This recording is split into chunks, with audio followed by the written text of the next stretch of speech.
All right. So, Joel, we got the final hour. You're rounding us up on the final hour here today. How are you Yes, doing today? I am doing well. How are you? Doing great. It's finally great to chat with you. We actually met, if you will, I'm using air quotes, met, quote unquote, on Clubhouse. We were talking about Clubhouse a little bit earlier, and I was so impressed with you. I know you've been on a couple stages on Clubhouse there and talking about interviewing tips and Yep. whatnot. And I tapped you and I said, hey, I've got this event coming up. Do you want to come on? And what do you want to talk about? And you said, let's talk about reverse engineering the job search. So before we jump in there, Joel, why don't you take a few minutes if you could tell people a Sure. little bit about who you are and what your business is all about. Absolutely. And number one, just kudos to you for putting this event together. And I was looking on, on kind of how many people are out there, and it's like this is just on LinkedIn, and I'm Yeah. now seeing that you've got Facebook and YouTube as well, but Yeah. 200 to 300 people out there on LinkedIn. So just great job putting this together. My background is I spent the last 6 years of my career in agency recruiting. So I was an agency recruiter, a headhunter, people might know us as, and essentially companies would hire me because they needed to find somebody for a job, and maybe their job ads weren't working, or maybe some of their more traditional methods for attracting candidates weren't working. So they would get a hold of me and say, hey, we need this person with this experience, go find him for me. And so I spent a lot of time using LinkedIn Recruiter. So that is like a pretty high level like version of LinkedIn. You got to pay a lot of money for it, but it really gives you a lot of insight to how recruiters are searching for candidates. And I spent a lot of time, really consulting companies on not only like how do we find the best talent, but how do we attract them? And really the goal of a good recruitment agency is to not just find people, but you really want to consult companies on how do we attract the best talent. And then obviously you get into interviews, you get into counter offers, offer stages, negotiations. So I had zero experience before getting into recruitment.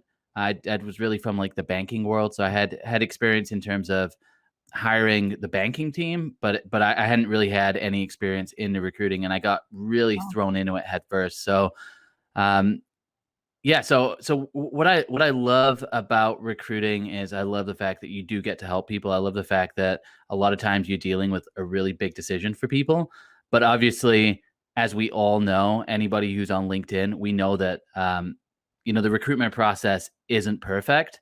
There's a lot of issues. There's a lot of technology that's come into play, which has made things on the surface easier for people, but it's actually kind of complicated things as well. So, yeah, I'm happy to share some of the tips I have. I know you asked me like, what would you want to share with people? And one of the things I'm really passionate about is doing things differently. And so I came up with an article. It was one of my first LinkedIn articles, actually. It was reverse engineering the job search. So that is what I'm here to do. Share some hopefully creative or different views on job search, and hopefully the audience will find it helpful. And I see there's a question here. What is Clubhouse? That's a whole different LinkedIn Live, I think. That's a whole other event, right? And remind me too, Joel, are you presenting slides, or are we just doing a talk here today? This is like a very impromptu kind of conversation. Yeah. I did notice that people had slides. I don't have any slides. You don't What need I'd to. love to do, Yeah. I'm definitely more of a conversation. And I would just say Yeah. anyone out there too, if there's things that you have questions on, I like to pay attention to the comments too. So I'm open to kind of help out with questions. Yeah. Yeah. So I'm ready to get going if you want me to, or if you So have any other questions. let me throw one off to you to start, because people are watching, and they're people that are watching. There's some people that are in career transition. I don't like using unemployed, because all you are is in career transition or in between successes. That's all you are, right? Yep. Until you find your next job. Or there might be some people, Joel, that are watching that are working but looking, and they don't want their employer to know, or their coworker, so they may not even want to ask a question. But some people are kind of like intrigued by this topic, reverse engineering the job search. So what does that mean? Let's start off there. Yeah, I think a lot of times, like when I think of reverse engineering anything, you want to start by thinking like, what's the end result? And so obviously in a job search, the end result is getting a job. So I just like to look at things like when you've got the job, like what are the steps leading up? So you have obviously the acceptance of the job offer, you have the negotiation for salary, you have the interview, you have the phone interview, you have the application going through, you have networking. So I like to look at like how do you actually get to that point? And one of the things that always surprised me when I was in recruitment was I would just ask people like who are in the job search. I just say, well, where do you want to work? And like, where do you envision yourself working? And a lot of times, even that question, a lot of answers would come out. So a lot of people would just say, well, I'll work anywhere, or I'll take any job at this point. Mm-hmm. And so what I encourage people to do is, just like in the sales process, you really want to narrow down like where do you want to work? And one of the things that I like to think about too is like, when I think of the job search, obviously there's the immediate moment of like, I need a job right now and I need to financially support people around me. And I get the immediacy of it. But if we take a step back, when I think of reverse engineering anything, again, it's like maybe the end result of this job search isn't that you work at this company. Maybe it's you work at a different company, but how do we get to like working at one of your dream companies? So the reason I say that is because a lot of times I think when we think of a job search, like a lot of people will say, well, I want to work at Microsoft, or I want to work at Amazon, or I want to work at Facebook. And obviously like those companies are extremely challenging to get into, and everybody is wanting to work at those companies. So if you can take a step back and go, okay, well, let me take a look at the Facebook, let's say software engineer, let's see where they used to work before. And you can start kind of working things backwards. And what you'll see is a lot of times people don't necessarily just start off at one of these really desirable companies, but they have like a progression to get to there.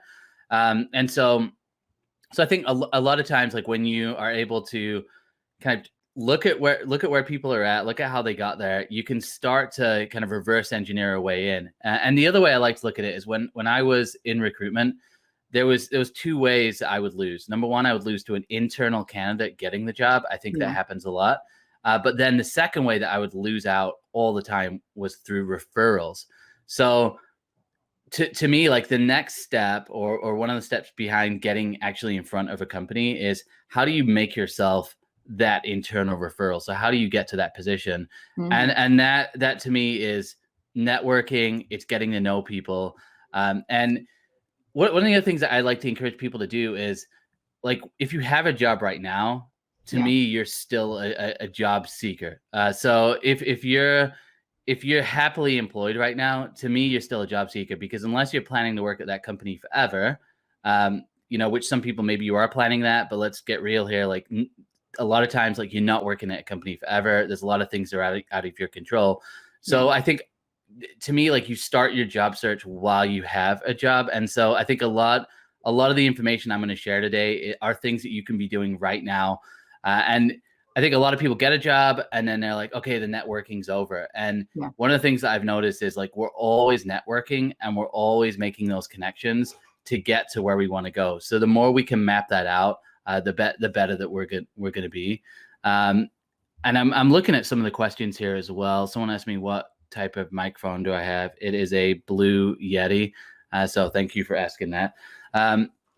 So again, okay, so when I look at things, I look at like, what are the top 5 companies that you would ever want to work for? And so I think for a lot of people that could be like Google, Microsoft, Facebook, a lot of the big companies. That's what I hear. So you have to look at like, how do I get into there? And so what I start doing is I start mapping out the organization, and I start trying to figure out like who's in the positions that I want to be, and then who are they reporting to, who are they connecting to, and a lot of times those are the people that you want to be actually connecting with. So I think a lot of people make the mistake of, let me just look up all of the recruiters, and the recruiters, they're the worst people to connect with when you're looking for a job, because when you're in a recruitment position, which I was in for a number of years, we're basically just we're kind of like order takers. So you've got a hiring manager that basically says, we've got this job filled, or we've got this job open, can you fill it for us? Yeah. And so we're actually just responding to orders. So what you want to do is you want to get into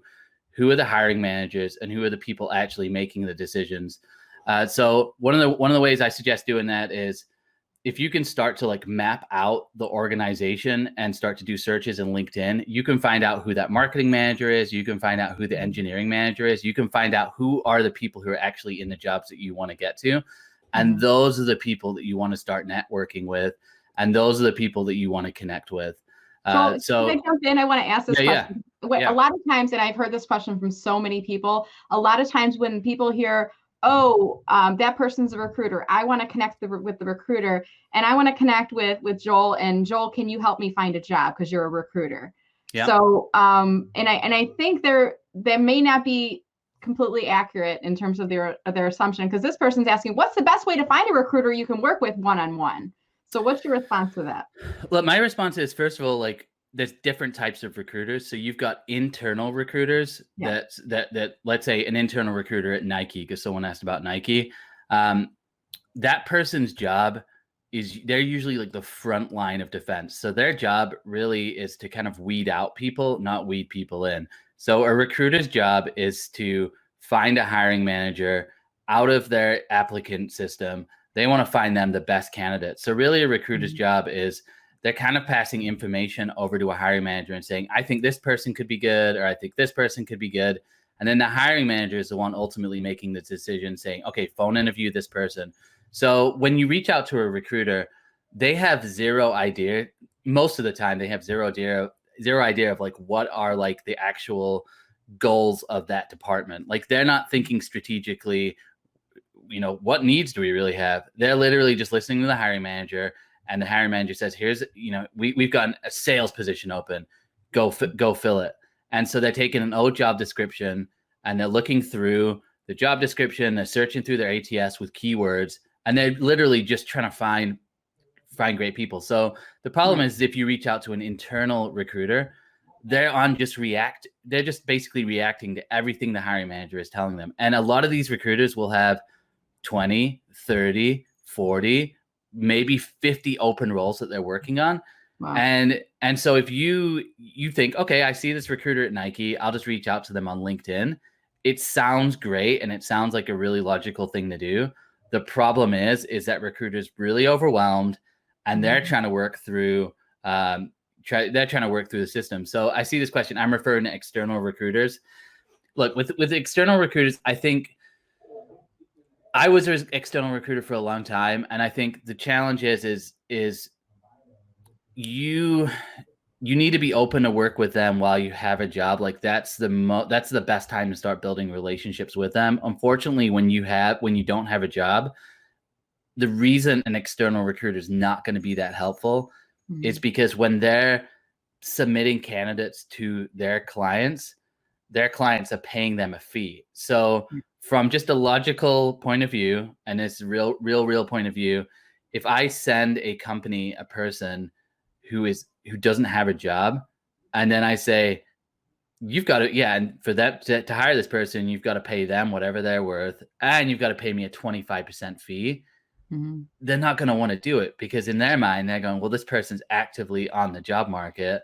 Why would I pay a fee for that? So I think when you have a job, that's when you should be building relationships with headhunters or external recruiters, because that's when you're most useful to them, which sounds really terrible. And I'm not saying that like every external recruiter is like that, but it's just a fact. Like, that's where they're being paid. I mean, that's where they're getting paid. I mean, could I hire you, Alex? I'm sorry, Alex is in my head for my last name. So could I hire you and say, find me a job and I will pay you X $1,000 per month until you find? Are there people out there like that? I mean, that's a service, right? But a lot of people are like, if they're unemployed and they hear about these headhunters, I just got to connect with headhunters and they can find me jobs. But the motivation and the business motivation is coming from the person who's paying you. So if you're not paying the person to find you a job, they're being motivated by the employer, to your point, right? It's such an interesting situation, because the narrative of an external recruiter is, I'm all about the candidates and I want the candidates. But to your point, whoever is paying the bills, that is who you care about. And unless you're working with a career coach or like an interview coach that you're directly paying and you're saying, I want you to craft my resume. I want you to coach me. I want you to help me get a job. You're paying them. That's a different situation. With a headhunter, literally the person who's paying them is the client. So I think it's helpful for people to know that, because what will happen is like headhunters are very easy to get a hold of, right? Because they want candidates in play. But the reason people get ghosted is because a lot of recruiters are not paid. They're not paid on a retainer. They're paid on whether or not they fill the roles, which what that means basically is they're measuring every action that they do, and they're looking and going, is this a quick way to money or isn't it? Yeah. And that sounds really kind of short-term thinking. And it's because most recruitment agencies are very short-term thinking. They're thinking about, how do I reach my monthly goal? How do I reach my quarterly goal? How do we reach our goal as an agency? And so, that's why I say, like, if you want to work with a recruiter and start building those relationships, you've got to do it when you have a job, because that's when you're most valuable.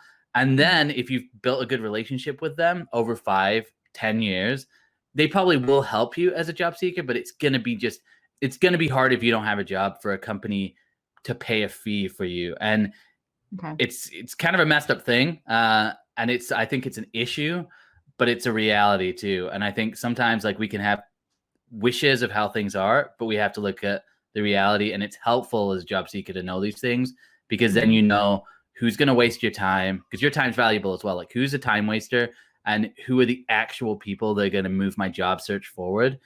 And for me, that's why you need to get away from the recruiters, and you need to focus on the people in those positions that can make you a referral into the company. And Olivia, I see she's saying thank you. I mean, and you're really giving us to this heart to heart here, Joel. I mean, you're sharing with us the reality of the recruiting world and the business world that's hiring, recruiters. But Olivia's saying this is eye-opening. She now understands why she's not getting any traction from recruiters. So thank you for sharing that with the group. Yeah, no worries. And I see this is interesting. So if you're networking with some target companies and have valuable informational chats, but they're not willing to shepherd your candidacy to the hiring manager because they don't. Yeah, look, Jim, you bring up a great question, which is why. Number one, someone said this earlier, like, there's no perfect answer with any of this, right? There's advice and there's strategies.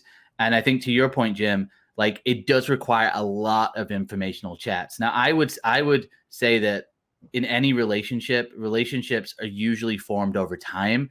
So that's a challenge, right? Because in a job setting or a job search situation, you want results quickly.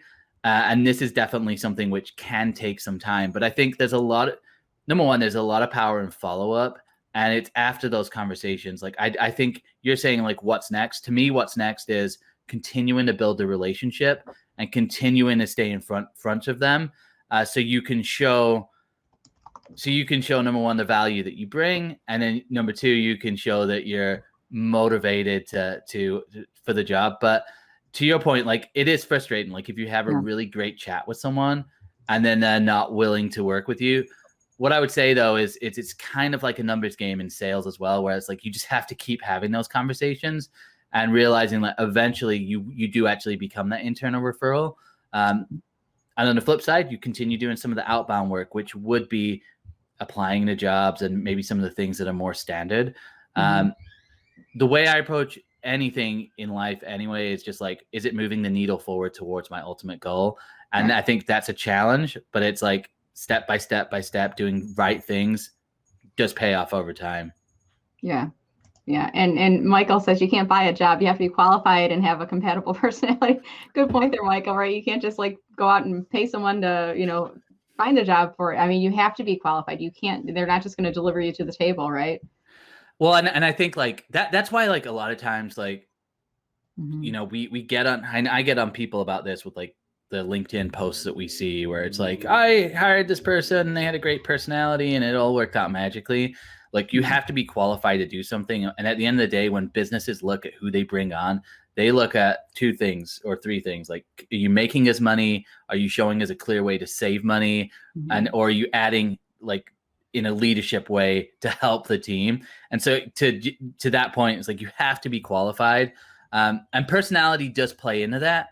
But obviously, like, it'd be stupid for us to think that, like, if a job requires 15 to 20 years of experience, or you have to have experience with a startup, for example, like they're looking for someone who's got experience with a startup and going into like a sale and an acquisition. If you don't have that experience, your personality is not going to get you through. So I think, again, it's like, that is a great point. It's like, focus on the positions that you are qualified for, that you know you can execute, and get really good at telling a story and showing your value that you're bringing to people. And it's a skill, and it's changed a lot. Like, my last couple months of being in recruitment, one of the things that I thought was really sad was there was a lot of people that were getting furloughed and losing their jobs that hadn't been in the job market for a long time. And if you haven't been in the job market, let's say for 10 years, it's a completely different world than it was 10 years ago. And a lot of the strategies are digital. And a skill that matters a lot more now is, do you have the ability to digitally connect with someone online and take that conversation offline? And that is like a crucial skill across all business, but particularly for job seekers.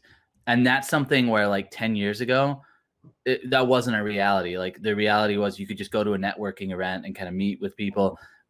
Different world. And so I think that, again, going back to the reverse engineering, it's like, you got to figure out, like, how can I get there? And then you've got to put yourself in that position as if you were that hiring manager, like, what would you look for? And reality is, like, you still go after people that you know who are top of mind. It's just the way you get to there has changed as well. And I see a couple questions that are coming in right now about LinkedIn, Joel. And one person, Jasmine's asking, how can we make our about section of our profiles more effective and engaging for recruiters? Any thoughts there? It's a great question. I think it's like a resume, right? Like, when people look at your resume, they're looking at your resume for 10 to 15 seconds. It's the same with your LinkedIn profile. So for me, the ultimate question is, in 10 seconds, do I clearly know who you are and what you do?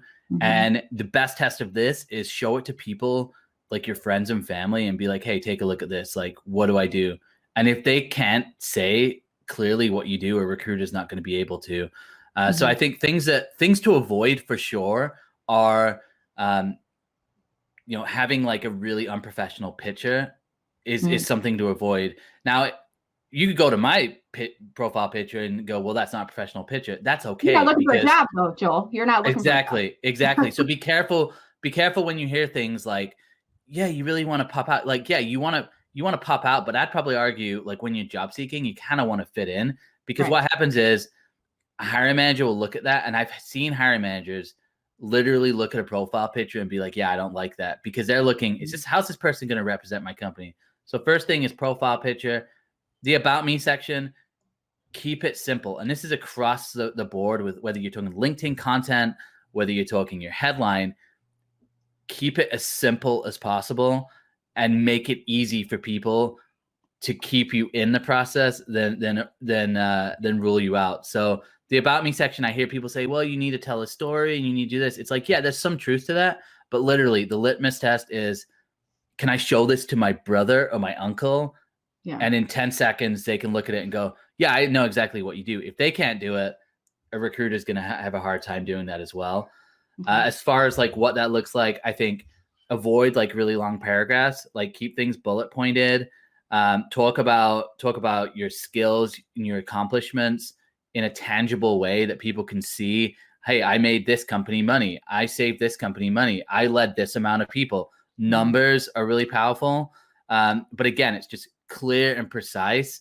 And then make sure you have a lot of those keywords that you're looking for, because SEO matters on LinkedIn. And again, a good way to do that is start typing those words in, or take a look at the people who have those positions and start to mirror their profiles as well. What I would say is, like, the best approach for LinkedIn profiles in general is just to think of it as a landing page. So you put your marketing hat and you go, okay, this is a landing page. Like, when someone gets here, I want to create a call to action, which in a job seeker is you want them to call you or you want them to send you a message. So again, test it out with your family. Say, like, what do you think of this? And like, just ask them, because I think they're going to be honest with you, and they're great people to like tell you whether or not like it's clear what you do. And again, with recruiters, they're spending 10 to 15 seconds on your resume and your LinkedIn profile, and then just making a good what's the word here? Good determination on it. Yeah. So kind of at that gut level, right? Like, Exactly. is this good or is this not? I mean, I sometimes have these moments too, Joel, where like someone will send me an invitation to connect and I'm like, there's just something off about this invitation. And I'm like, I look at their profile and I immediately figure it out. They don't look real. Sometimes it's the men commenting on beautiful women and I'm like, oh, I just sense something, you know, there's just something off about it. Or it looks like they're a salesperson, all they're going to do is pitch me, and for whatever reason it's just not the type of connection. And I think it's the same for recruiters. So bringing us back to the topic, we got about 5 minutes left here, Joel, and I know we're kind of meandering around. I think a lot of great information coming out, and so appreciate, and everyone else is enjoying the conversation as well. We're here talking about reverse engineering. Reverse engineering the job search, and Joel rather has so much great information being a recruiter and having used LinkedIn Recruiter. And a lot of times I get questions about LinkedIn Recruiter. How does it work and what should I do? And can you tell us a little bit about the importance of keywords in your headline? Yeah. Should I say looking for new opportunities? Should I say a job title? What are your thoughts on that in the headline field? Look, with all of this and this is a big thing too.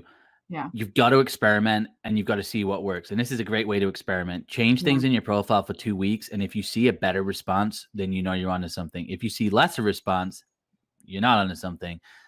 If you send out your resume and you get 0 responses, start changing the resume, start experimenting with stuff. I think with the open to work, again, it comes back to like the realities of hiring managers, and most of the people in the audience, I'm wagering to guess that they've done some hiring themselves, or they've been in the hiring process themselves.